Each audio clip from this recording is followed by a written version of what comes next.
En Noticentro 1 les contamos cuáles son los artículos que han sido aprobados hasta hoy de la reforma laboral en la segunda jornada del cuarto y último debate en el Senado. A la plenaria del Senado, los ánimos de las diferentes bancadas frente a la reforma laboral llegaron marcados por el consenso, luego de que ayer en la plenaria del Senado aprobaran crear una subcomisión para revisar diferentes proposiciones. Esta subcomisión estuvo integrada por los coordinadores y ponentes de la reforma laboral, representantes de los diferentes partidos y representantes del mismo gobierno. Se dice que esta reunión duró hasta las 11 de la noche. Con esto, hoy las bancadas llegaron con ánimo conciliador. De este modo avanzó la plenaria. Dentro de los artículos aprobados hasta el momento se destacan la remuneración para internos de medicina, prestaciones de ley para trabajadores de plataformas, la formalización del trabajo doméstico y el contrato a término fijo hasta 4 años. Luego de ese tiempo debe ser a término indefinido. Sin embargo, también se negó el artículo 17, que hablaba de la prima laboral por crecimiento económico. Con esto la discusión continúa, esperando llegar a acuerdos frente a los artículos más controvertidos, como la jornada laboral, el recargo de dominicales y festivos y el contrato de aprendizaje SENA. La Procuraduría acaba de anunciar que indaga a todos los ministros que firmaron el llamado decretazo de la consulta popular. La Procuraduría anunció que indagará a la totalidad del gabinete del presidente Gustavo Petro para determinar si incurrió en alguna falta disciplinaria. El día de hoy, en virtud de una queja presentada por varios ciudadanos, se abrió una indagación preliminar contra los ministros que firmaron el decreto 639 de 2025. En virtud del fuero disciplinario que cobija a los ministros del despacho, esa indagación la tramita la Sala Disciplinaria de Instrucción de la Procuraduría General de la Nación. La Procuraduría anunció además un seguimiento al proceso de consulta popular y vigilancia especial. El presidente Gustavo Petro criticó la contrarreforma laboral que avanza en el Congreso y la calificó de neoesclavista. El presidente Gustavo Petro rechazó tajantemente cualquier intento de reversar la reforma laboral y aseguró que algunos gremios proponen lo que es una contrarreforma y que esta mantendría la precarización del empleo en Colombia. El gobierno propone rebajar todos esos costos de la mediana y pequeña empresa, pero con dignidad de los trabajadores. El gobierno defiende cambios como el pago del recargo nocturno desde las 6 de la tarde, restricciones a los contratos por prestación de servicios y mayor protección sindical. Proponen el 4x3, que es meter en 4 días lo que se hace en 5 días, expandiendo la jornada laboral de los 4 días a límites inhumanos. Mientras tanto, desde sectores empresariales y políticos de oposición han advertido que estos cambios podrían afectar la generación del empleo y aumentar los costos para las empresas. El recién nombrado ministro de Justicia, Eduardo Montealegre, planteó convocar una Asamblea Nacional Constituyente con base popular para reformar las instituciones. El ministro de Justicia, Eduardo Montealegre, anunció que el gobierno promoverá una Asamblea Nacional Constituyente de origen popular como parte de una estrategia para impulsar cambios estructurales en el país. Según el gobierno, muchas instituciones creadas en la Constitución del 91 se han convertido en obstáculos para el cambio social. Se la Corte, entonces se recogerán 8 millones de firmas del pueblo colombiano para volver a presentar la consulta. Y si se vuelven a presentar a burlar de la consulta, entonces ya no queda otro mecanismo que un pueblo que en elecciones masivamente pida a la Asamblea Nacional Constituyente. Eso que no me beneficia a mí, porque para esa época yo ya estaré terminando mi mandato. Eso le iba a preguntar, ¿vamos a tener elecciones en 2026? Obvio, pues es lo que ordena la Constitución. El llamado a esta asamblea se da en un contexto de alta tensión institucional. El gobierno ya firmó el decreto para convocar una consulta popular sin aval del Senado sobre la reforma laboral y enfrenta críticas por supuesta inconstitucionalidad. El presidente de la República puede aplicar la excepción de inconstitucionalidad sobre actos administrativos del Congreso de la República. La oposición y juristas advierten que estas iniciativas podrían romper la separación de poderes y han denunciado riesgos de prevaricato u autogolpe institucional. La Fundación Santa Fe presentó un nuevo parte médico del estado de salud del precandidato presidencial Miguel Uribe. Asegura que aunque presentó una leve mejoría, su estado sigue siendo grave y de pronóstico reservado.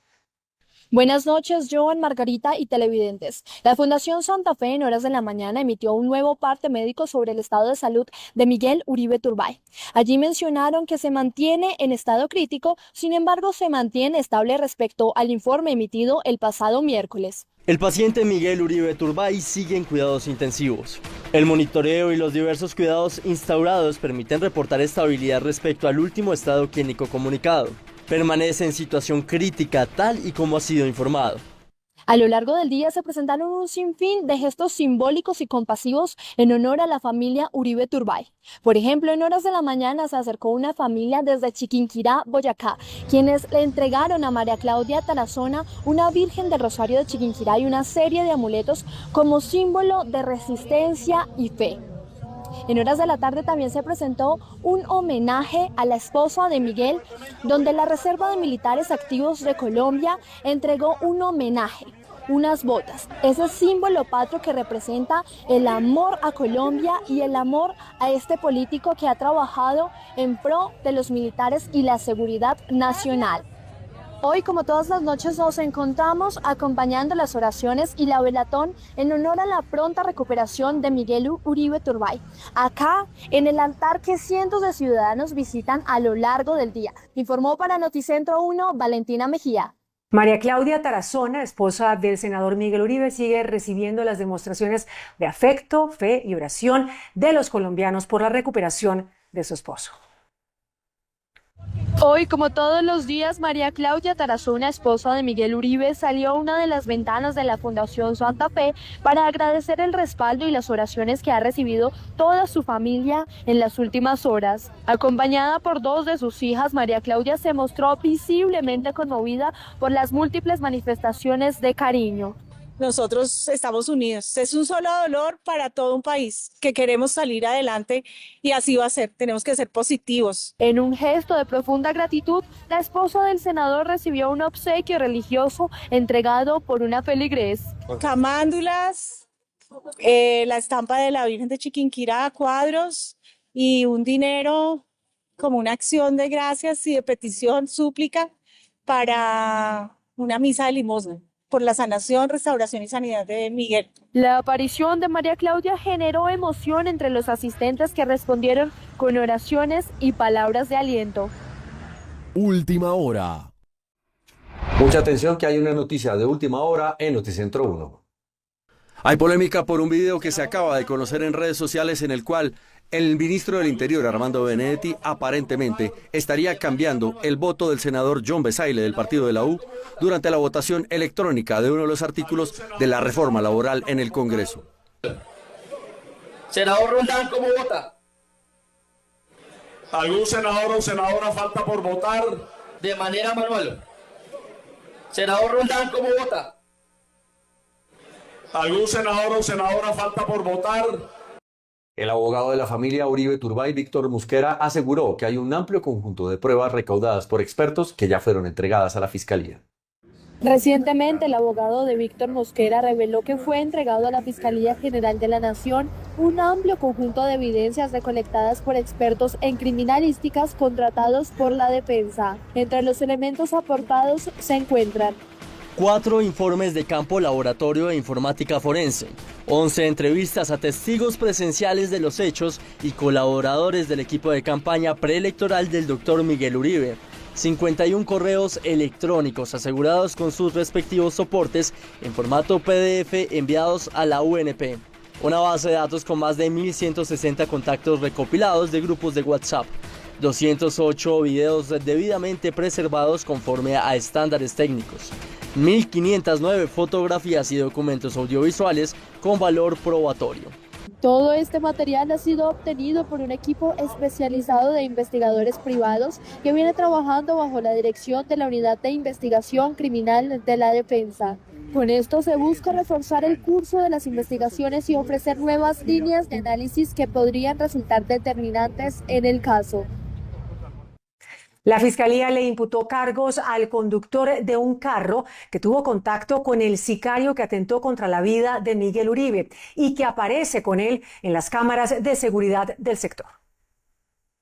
Dos de las personas que aparecen en videos de cámaras de seguridad en el caso del senador Miguel Uribe se acercaron a la fiscalía y fueron entrevistadas por el ente acusador. Con las diligencias se busca establecer por qué aparecen en estos videos junto con el señalado sicario menor de edad, dado que el ente acusador busca esclarecer cuántas personas realmente participaron en el atentado. De otra parte, la Fiscalía también emitió un comunicado en el que ratifica que la investigación por este caso se realizará exclusivamente por parte de las autoridades colombianas y cuestionaron la propuesta sobre una comisión internacional. Finalmente, este jueves la Fiscalía también informó que fue vinculado formalmente el conductor del automóvil que transportó al menor, quien no aceptó cargos por su participación en el atentado. Con un emotivo homenaje frente a la Fundación Santa Fe, los reservistas militares acompañaron a Miguel Uribe Turbay. En un conmovedor acto de apoyo, decenas de integrantes de la Reserva Activa de las Fuerzas Militares se congregaron este jueves a las afueras de la Fundación Santa Fe para expresar su solidaridad y entregar a María Claudia un símbolo de esperanza y solidaridad. Un par de botas militares, emblema del compromiso y respeto entre los reservistas y el político. Son las botas de los combatientes, de nosotros los que hemos arriesgado la vida. Estamos agradecidos por todo lo que ha hecho Miguel Uribe. Le estamos mandando desde el soldado más recluta hasta el general más antiguo todas las bendiciones y la mejor energía a Miguel Uribe. El gesto no solo refleja el aprecio hacia Uribe, sino también la conexión que mantiene con sectores estratégicos del país, como las fuerzas militares. Es decirle a los colombianos que estamos del lado de la vida, darle un saludo de solidaridad a Miguel Uribe, a su familia, pero también a nuestros militares que fueron asesinados hace 2 y 3 días. Algunos otros quemados, otros que están sufriendo en este momento en el norte de Santander, Cauca, Valle del Cauca y Arauca. Amigo, la reserva está contigo. María Claudia, emocionada, recibió el homenaje en nombre de su esposo y familia. Una encuesta del Instituto de Ciencia Política Hernán Echavarría indicó que el 62% de los encuestados considera que Colombia va por mal camino. La sexta encuesta Sabemos del Instituto de Ciencia Política y Jan Haas es contundente. El 62% de los colombianos cree que el país va por mal camino. Y al preguntarles a qué se refieren con mal camino, el 47% lo describe como caos, el 30% como incertidumbre y el 23% como abandono. La gestión del presidente Gustavo Petro recibió un golpe con apenas un 33% de aprobación, un dato que se agrava con una percepción alarmante. 2 de cada 3 colombianos sienten que la democracia misma está en riesgo. Pero la inseguridad se consolidó como la principal preocupación. 81% de los encuestados percibe un aumento de la violencia y la mitad del país desaprueba el manejo del gobierno en este frente. Los ciudadanos claman por mejores resultados en seguridad y la recuperación del control territorial. Esta radiografía de opinión ciudadana refleja una profunda preocupación por el rumbo del país, la seguridad y la economía. Los colombianos exigen resultados. En la Fundación Santa Fe, el ex vicepresidente Francisco Santos visitó el altar por la salud de Miguel Uribe. Desde allí criticó duramente al presidente Gustavo Petro. El ex vicepresidente Francisco Pacho Santos se acercó al altar instalado para elevar las oraciones por la recuperación del senador y aspirante presidencial Miguel Uribe, quien atraviesa un complicado estado de salud. Durante su visita, Santos no escatimó en críticas hacia el presidente Gustavo Petro, cuestionando fuertemente la firma del decreto de la consulta popular. Petro, con el decreto que sacó, dio un paso hacia la dictadura, cuando ha debido tener empatía y entender el momento que vive Colombia. Su ego no se lo permite y por eso toma esa decisión. Además, aprovechó la ocasión para referirse al panorama actual de Colombia, expresando su preocupación. Pero la democracia está en riesgo, como nunca en la vida ha estado. Y yo estuve secuestrado por Pablo Escobar, vivimos la peor violencia. Hoy es el peor momento de Colombia, por cuenta del señor del Palacio Nariño. Pacho Santos considera que el país enfrenta una profunda crisis institucional y política. Mientras el país sigue en vilo por el estado de salud del senador Miguel Uribe, el gobierno anunció que reforzará las medidas de seguridad a los candidatos presidenciales y a los miembros de la oposición. En respuesta a las crecientes preocupaciones por la seguridad en el entorno político, el Ministerio del Interior y la Policía anunciaron nuevas medidas para proteger a los miembros de la oposición y a precandidatos a la presidencia de la República. Nos hemos reunido con la bancada del Centro Democrático para buscar su seguridad. El señor presidente ordenó que tomáramos las medidas. Se ordenó aumentar el número de agentes encargados de brindar protección, así como designar a un coronel enlace exclusivo para coordinar la seguridad de la oposición. Se va a activar esta tarde por medio de una resolución la creación del Comité de Seguimiento Electoral, que asumirá desde ahora las funciones de todo lo que tiene que ver con garantías electorales. La dirección de la policía evaluará el nivel de riesgo de cada una de las personas para tomar medidas específicas.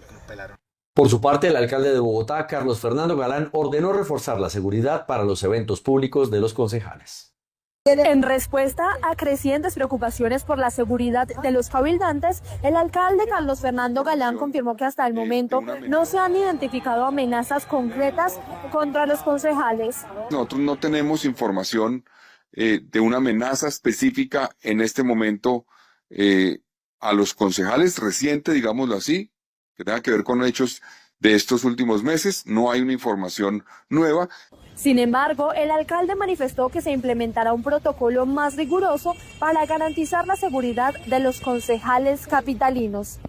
Hemos decidido revisar, por ejemplo, los vehículos, las motos que estén funcionando bien, entre otras cosas, y garantizando que ellos puedan cumplir sus actividades políticas, porque eso es parte de lo que tenemos que garantizar las autoridades. Si es que este tipo de cosas no llegue a restringir el ejercicio de derechos políticos y la libertad que tienen que tener los actores políticos para poder representar unas ideas. Los nuevos lineamientos incluyen una mayor articulación entre el distrito y la fuerza pública. La gobernadora del Valle, Dilian Francisca Toro, le pidió al gobierno nacional inversión social en el departamento para contrarrestar los ataques de los grupos armados. La gobernadora del Valle, Dilian Francisca Toro, reclamó ante el gobierno nacional la puesta en marcha de una estrategia concreta que refuerce el pie de fuerza en la región y facilite la inversión social en cuestiones como la sustitución de cultivos de uso ilícito. Lo que yo digo es que hace falta realmente algo definitivo en contundencia. Porque pues sí, aumentamos pie de fuerza y no sé qué, pero el aumento de pie de fuerza tiene que ir acompañado de una estrategia conjunta entre Cauca y Valle. Por eso yo insisto tanto en que realmente si nosotros trabajamos para el Valle solo no vamos a solucionar el problema. Tenemos que solucionar el problema por lo menos en la zona norte del Cauca y Jamundí. Y con eso vamos a poder tener, miren, nosotros tenemos 2.000 hectáreas de coca. Si sustituimos eso es poco. El Cauca tiene 32.000 hectáreas. Para la mandataria es importante que el centro de operaciones sea contemplado en el municipio de Jamundí, considerando los más de 30 ataques terroristas presentados en la localidad durante el último año. La Agencia de la ONU para los Refugiados emitió una nueva alerta por la crisis humanitaria en Colombia. Asegura que aumentan los confinamientos en varias regiones del país, como Antioquia. Según el informe global del Alto Comisionado de las Naciones Unidas para los Refugiados, ACNUR, 1 de cada 67 personas en el mundo ha forzado su desplazamiento y entregó detalles del panorama en Colombia. Colombia se coloca entre los primeros lugares, primeros puestos, por así decirlo, de donde hay tanto personas refugiadas de otros países, principalmente de Venezuela, siendo el tercer país de acogida con 2.8 millones de personas venezolanas y también dentro de los primeros 5 países por número de personas desplazadas internamente. Reveló que en la historia del conflicto, Colombia ha reportado cerca de 7 millones de desplazados a nivel interno y explicó el panorama de venezolanos migrantes en ciudades capitales como Medellín. Es una ciudad que está hospedando a alrededor del 10% de la población, son personas venezolanas, alrededor de 240.000 personas venezolanas están viviendo en Medellín, aportando a la ciudad, viviendo e integrándose en Medellín, y poco menos de 400.000 personas venezolanas están en Antioquia. Y confirmó que hay un aumento abismal de personas confinadas. Hay un aumento preocupante del 500% de las personas confinadas en Antioquia. Según el informe, 95 de los 125 municipios de Antioquia han reportado confinamiento o desplazamiento. El abogado Diego Cadena guardó silencio durante el juicio que se lleva contra el expresidente Álvaro Uribe y en el que él también se encuentra involucrado. Se reanudó el juicio contra el expresidente Álvaro Uribe por presunta manipulación de testigos. Su exabogado Diego Cadena decidió guardar silencio y solo dijo lo siguiente en la audiencia. Quiero ejercer mi derecho constitucional, convencional y procesal de guardar silencio, debido a que bajo estos mismos hechos estoy siendo procesado en otro radicado. Señora juez, respetuosamente quiero hacer una salvedad respecto del presidente Álvaro Uribe Vélez, el doctor Juan José Salazar y yo, Diego Cadena, jamás hemos infringido la ley, jamás hemos pedido mentir o callar y hemos actuado conforme a la Constitución y la ley. Cadena no declaró en juicio, dado que es investigado por los mismos hechos, por buscar cambiar la declaración de dos exparamilitares que supuestamente tenían información sobre el expresidente Uribe. El presidente de la Corte Constitucional, Jorge Enrique Ibáñez, aseguró que los magistrados responden solamente a la Constitución de Colombia y que el alto tribunal reitera su autonomía. La magistrada Lina Escobar decidió no posesionarse ante el presidente Gustavo Petro, sino ante el presidente de la Corte Constitucional. Sin embargo, el primer mandatario llegó a las instalaciones del alto tribunal como invitado. El magistrado Ibáñez, presidente del alto tribunal, habló sobre la independencia de la justicia. Así, la posibilidad de posesionarse ante la sala plena no es un mero formalismo, es un mensaje a la sociedad, un compromiso visible de que la justicia se ejerce sin servidumbres ni presiones externas, solo bajo el imperio de la Constitución. Esa independencia es el cimiento de la confianza ciudadana. Y es que la Corte Constitucional será clave en los próximos días, dado que será la encargada de revisar el decreto de consulta popular emitido por el Gobierno Nacional. Regiones. En Ocaña, norte de Santander, un nuevo enfrentamiento entre el ELN y las disidencias de las FARC dejó un saldo de 10 muertos y por lo menos 500 desplazados. Fueron varias horas que la zona limítrofe entre los municipios de Ocaña y Teorama estuvo adornada por el sonido de los fusiles. Se trataba de un nuevo enfrentamiento armado entre las disidencias de las FARC y el ELN. Específicamente en la vereda El Cerro de las Flores, jurisdicción de Ocaña, se habría dado este enfrentamiento que le dejó una sangrienta sorpresa a sus habitantes. Una vez disipados los estruendos, se encontraron varios cuerpos dados de baja en el combate. Se realizó la entrega de ayudas humanitarias de emergencia, kit de alimentos, kit de aseo, frazadas. Igualmente de estas, en su grueso número, fueron alojadas donde familiares y amigos, y 17 personas sí fueron alojadas en un albergue temporal que tiene la administración municipal. La situación continúa tensa y nosotros en alerta para atender a las familias desplazadas que están llegando al casco urbano del municipio. Eran por lo menos 6 los cadáveres que lograron encontrar y juntar en una zona específica del sector, aunque no descartaban que haya más cuerpos que no fueron hallados. Entre los mismos vecinos los juntaron sobre un terreno todos con múltiples heridas, las mismas que generaron un charco de sangre bajo el tumulto de cuerpos. En el momento no se pudo establecer la identidad de los fallecidos ni tampoco a cuál de los grupos armados involucrados estarían relacionados. La Policía de Norte de Santander avanza en la investigación para tratar de esclarecer los hechos detrás de este nuevo episodio del conflicto que deja múltiples bajas. La comunidad se mostró consternada por este nuevo enfrentamiento que aviva la sensación de peligro en medio de esta compleja situación por la que pasa esta región del departamento. Entre tanto, en el Valle del Cauca se registró una nueva masacre. 3 personas fueron asesinadas en el municipio de Pradera. Este jueves se registró el asesinato de 3 personas, 2 hombres y una mujer en el municipio de Pradera, Valle del Cauca. Los hechos se presentaron en zona rural de la jurisdicción. En el corregimiento de Los Mangos se encuentran 3 cuerpos sin vida, al parecer ultimados por arma de fuego. Y en este momento se están haciendo todas las coordinaciones con el Ejército Nacional y algunas personas de la municipalidad. En los cuerpos de las víctimas se ubicaba un escrito que decía: por trabajar con el Frente 57, atentamente frente a Dan Izquierdo, FARC-EP. Según Indepaz, esta sería la masacre número 31 a nivel nacional en lo corrido del año. También en el Valle del Cauca, hoy una explosión en Buenaventura dejó 10 heridos. A las 6:20 de la mañana fue detonado un artefacto explosivo en el municipio de Buenaventura, Valle del Cauca. Esto se presentó en la avenida principal de la ciudad portuaria y deja hasta el momento 4 lesionados. Los hechos están siendo materia de investigación por parte de las autoridades. Este hecho terrorista ocurrido en el municipio de Buenaventura se suma a la escalada que ha azotado el suroccidente colombiano con más de 25 explosiones en diferentes municipios de la región. De acuerdo con las autoridades, están haciendo las investigaciones necesarias para identificar al grupo criminal que estaría detrás de este hecho. Entre tanto, las autoridades en Antioquia ofrecieron una millonaria recompensa por información que permita la captura del responsable del asesinato de una patrullera de la policía en ese departamento. 24 horas después del atentado contra la estación de policía en Valdivia, Antioquia, y el asesinato de la patrullera Alejandra Vieda, quien apenas llevaba 3 meses en la institución, el director de la policía dijo que no cesa la investigación para capturar a los responsables y anunció una recompensa.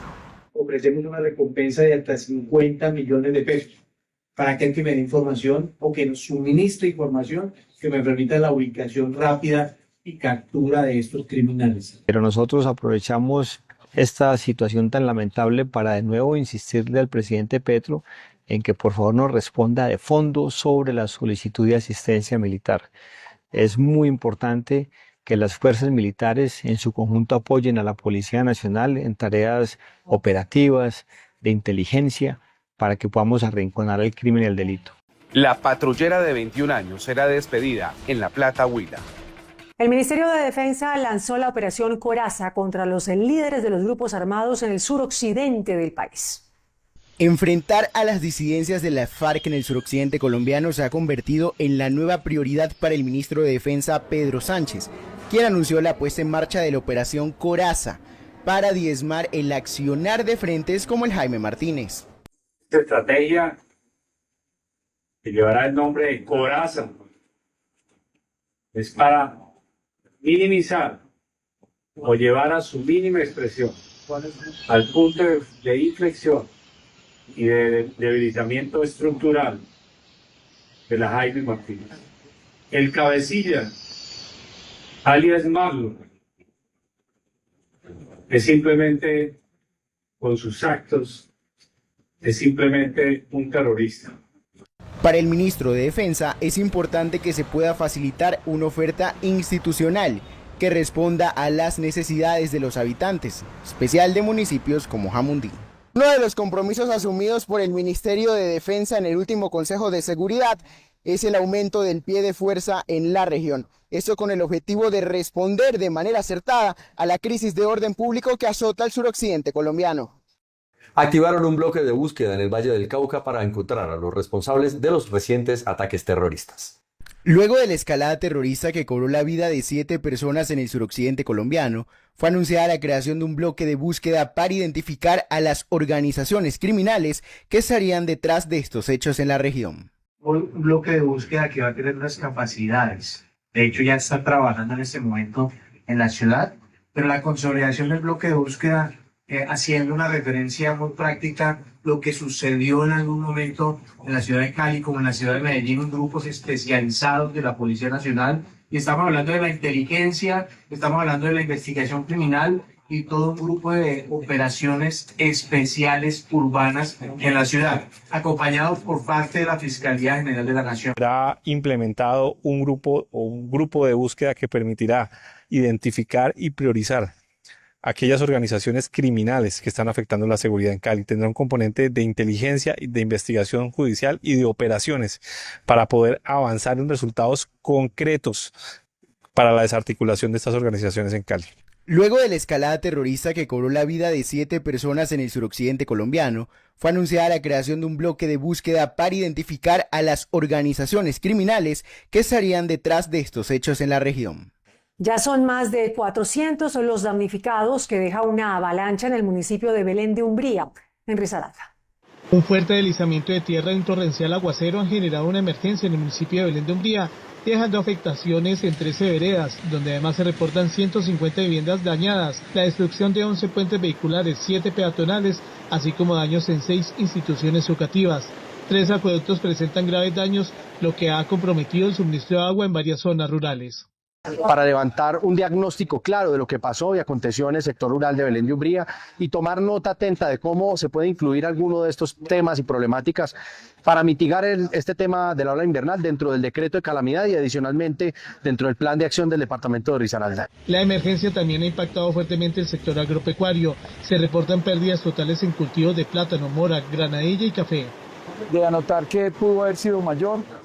Por fortuna no se perjudicó una zona que podría haber tenido una influencia alta. Hoy debemos nosotros reconocer que las cosas son fuertes, pero pudo haberse presentado una situación de mayor fatalidad. Noticentro 1 llegó hasta la zona de la vereda Selva Alta en el municipio de Belén de Umbría. Hablamos con las personas afectadas. Cuando yo vi el principio que iba adelante como un aviso de agua muy sucia. Yo dije, no, arrimadero, yo me devuelvo. Y yo que me devolví, alcancé a llegar a la casa y subí al segundo piso cuando se echa para Roque. Me tiró al suelo el kiosco donde asaba las fruchitas. Todo que está en el patio de la casa. Pero absolutamente el agua venía por el lado acá, me tiró la palizada. ¿Se salvó ahí de milagro? Me salvé de milagro. Las autoridades locales continúan en la evaluación de los daños y activan planes de atención para las comunidades afectadas. Por primera vez, una universidad pública colombiana recibe el aval del INVIMA para desarrollar un medicamento que permita tratar la malaria. Por primera vez en la historia del país, una universidad pública colombiana obtiene el registro sanitario para fabricar un medicamento esencial. Se trata de la Universidad de Antioquia, que ahora está autorizada para producir el tratamiento contra la malaria, una enfermedad que aún afecta a miles de personas en Colombia. Quiere decir que es un medicamento estratégico para el país, un medicamento para una enfermedad huérfana, el cual históricamente lo que hace el Estado es importar el medicamento y entregarlo a estas poblaciones vulnerables que padecen esta enfermedad. Este es un hito en la ciencia nacional. Una institución pública asume la fabricación de un fármaco vital que hasta ahora dependía de laboratorios privados o importaciones. El medicamento es clave en regiones como el Chocó, la Amazonía y la Orinoquía, donde la malaria sigue siendo una amenaza para la vida.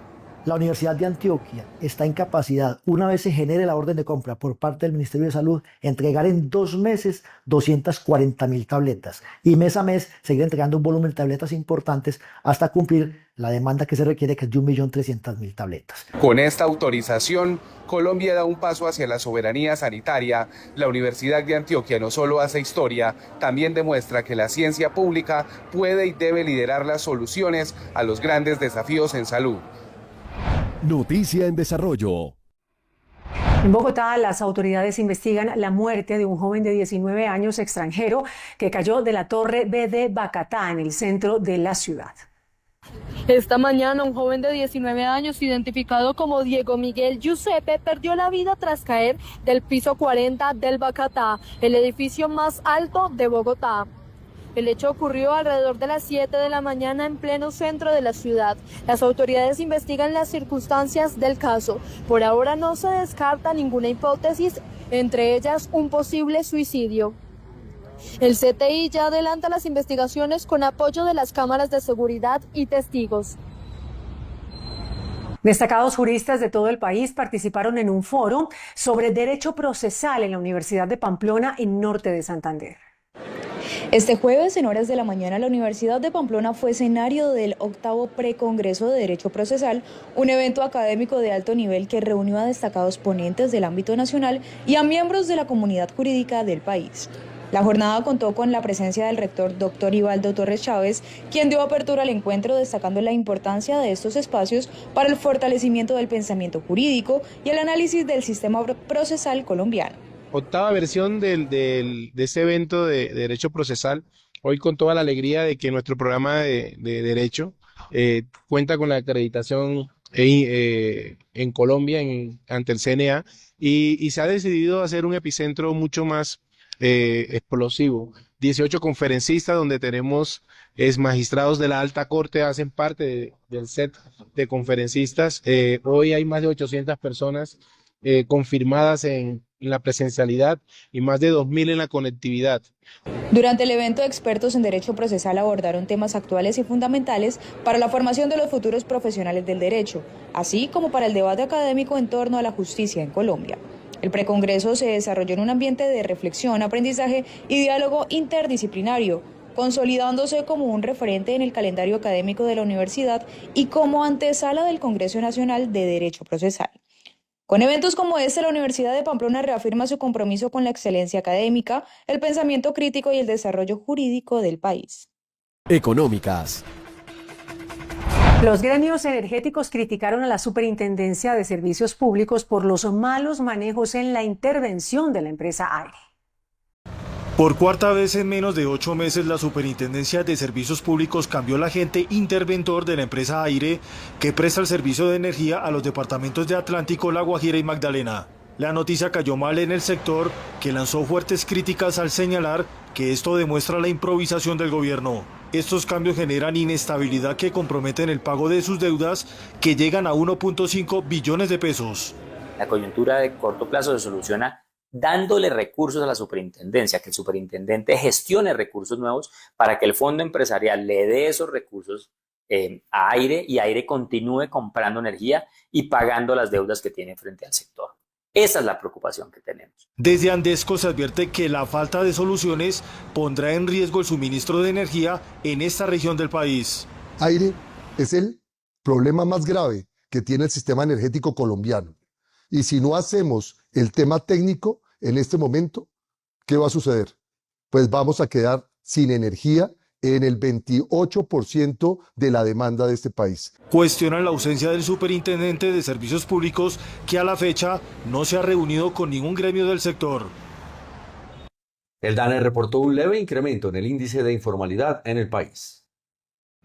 La gran encuesta integrada de hogares analizada por el Departamento Administrativo Nacional de Estadística DANE muestra un leve incremento de la informalidad laboral en el país. De acuerdo con cifras de la entidad, para el periodo febrero a abril de 2025, este índice pasó de 56,3% a 56,8%, acercándose a niveles de 57%. Es de anotar que de la población ocupada en el territorio nacional, unos 22 millones de colombianos, cerca de 14 millones están en condición de informal. En las 13 ciudades analizadas por el DANE se presenta un mayor crecimiento al pasar del 41,6% a 42,5%. Se espera que la recuperación de algunos sectores disminuya la informalidad en el país. El Banco de la República reportó un crecimiento en las divisas por turismo que ingresaron al país.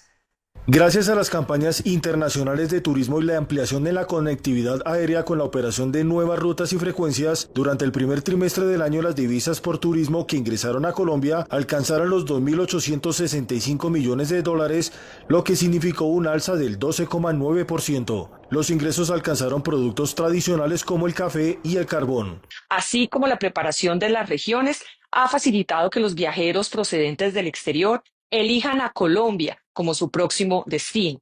Lo anterior no solo se ha visto en el volumen de la llegada de los visitantes, sino también en la economía del país. Incluso el turismo alcanzó el 86% de las exportaciones del petróleo.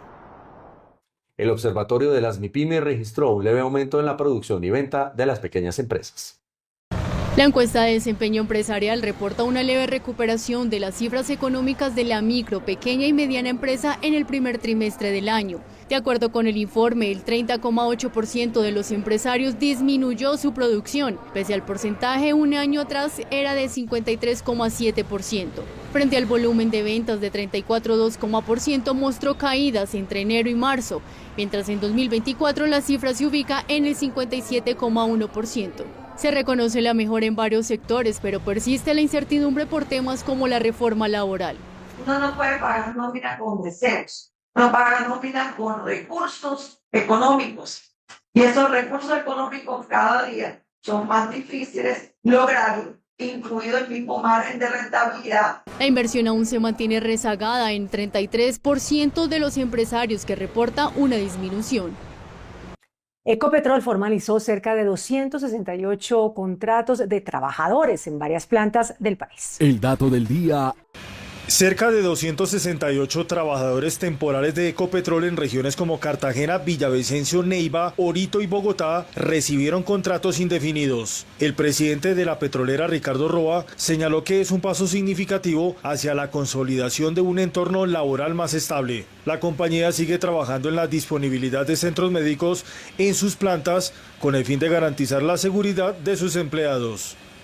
Las nuevas herramientas tecnológicas y las mejores condiciones de la economía aumentan el consumo de los hogares. La estabilidad cambiaria, la reducción de las tasas de interés y la tregua en aranceles ha generado una recuperación del consumo de los hogares. El equilibrio en las finanzas genera confianza para aumentar la disponibilidad de compra ahora en herramientas como el comercio electrónico o simplemente el mercado tradicional.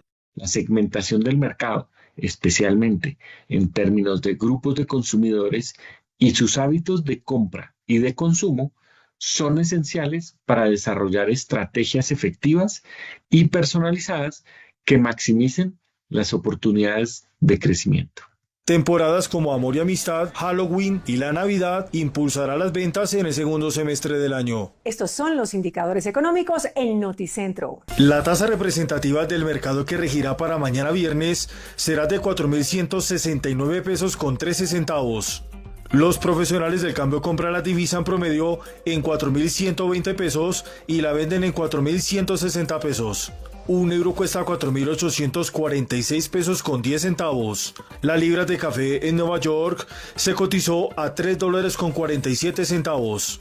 El precio interno se cotizó a 2.850.000 pesos la carga. El barril de petróleo WTI se cotizó en $68 con 57 centavos. La referencia Brent para Colombia se cotizó en $70 con 31 centavos. El índice de capitalización de la Bolsa de Valores de Colombia bajó 0,63% a 1.648 puntos. A sus 97 años, la japonesa Kimiko Nishimoto es la abuela más famosa de Instagram en el oriente del mundo. Desde hace algunos años encontró la forma de enfrentar a la soledad de su viudez en las inmensas posibilidades de las redes sociales. Equipada con su celular y una cámara profesional, se ha dedicado a tomarse retratos en diferentes situaciones, lo que de momento la lleva a tener más de 400.000 seguidores. Tal ha sido su éxito que ya se abrió una galería en su honor y muchos quieren visitarla, pues ella misma es la guía que acompaña a los turistas, pues les explica la historia de cada una de las imágenes.